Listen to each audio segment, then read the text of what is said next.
The Glyn Valley Tramway in Wales was opened in 1873 and closed to passengers in 1933 and finally to freight in 1935.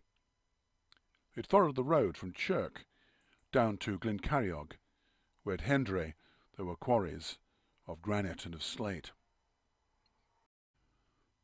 The line originally was to be built as standard gauge, but to save money it was built as a narrow gauge. This was at one point 2 foot 4.5.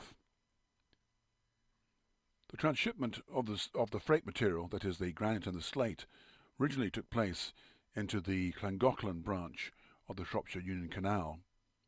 Later, the line was extended to Chirk station and was transshipped onto trains to be carried to the destination. Originally, both the passenger and the freight was horse-drawn. However, in 1888, steam traction was introduced.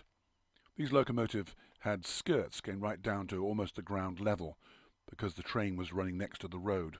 That's why it's called a tramway rather than a railway. The line was around 8 miles or 13 kilometres long. There were a number of small stations along the route. Remarkably, the ticket office and waiting room survives at 2 places. One is Pontfadog, the other one is Dolywern.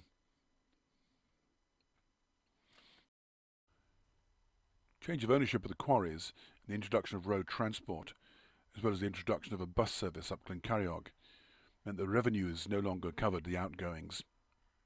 The passenger service ceased in 1933, and the freight service ceased around the 6th of July 1935. The track was lifted in 1936.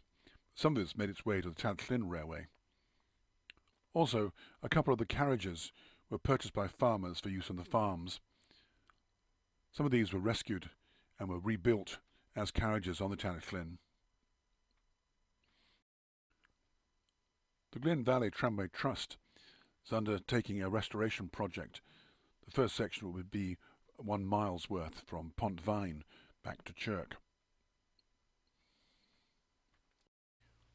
The old platform has been excavated, and the site of the foundations of the ticket office and of the waiting room have been found. In due course these will be restored.